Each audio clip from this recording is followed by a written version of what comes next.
चंद्रयान की सफलता और शिव शक्ति नामकरण को लेकर देश में पहले ही उत्साह का माहौल था।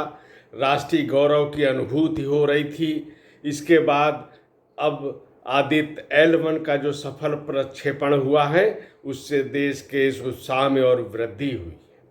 लेकिन यहाँ कुछ बातें थोड़ा विचलित भी करती हैं कि इस जो राष्ट्रीय गौरव के जो अवसर थे, चंद्रयान से लेकर और आदित्य L1 तक, इसमें जो विपक्ष का इंडिया है उसके नेताओं ने किंतु अपरंतु के साथ ही इनका स्वागत किया है।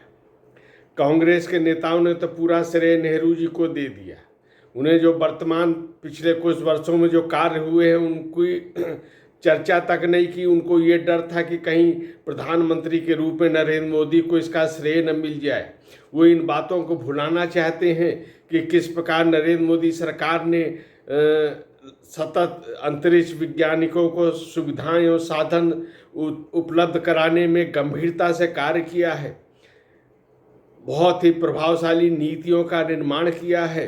और इतना ही नहीं कि विफलता में भी सफलता का सूत्र अगर किसी ने दिया है तो प्रधानमंत्री नरेंद्र मोदी ने वहाँ पे इसरो के वैज्ञानिकों के पास पहुँच कर दिया है और सतत उनका उत्साहवर्धन किया है।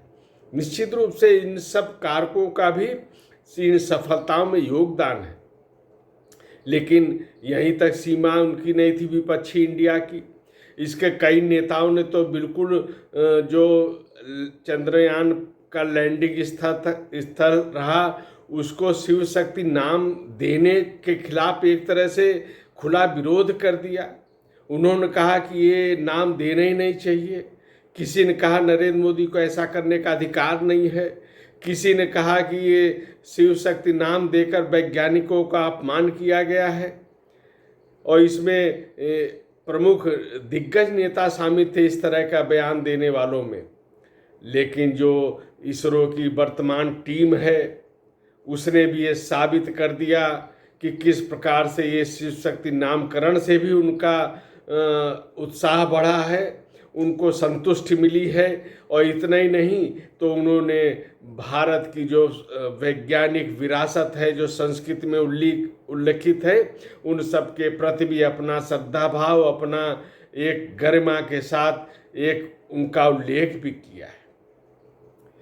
सूर्य के संबंध में इसरो के जो प्रमुख हैं S सोमनाथ जी, उन्होंने जो कहा कि उन्होंने जीवन में जो पहली पुस्तक इस अंतरिक्ष के संबंध में देखी वह सूर्य सिद्धांत रही है। ये पहली किताब जिसका उन्होंने अवलोकन किया अपने विषय से संबंधित।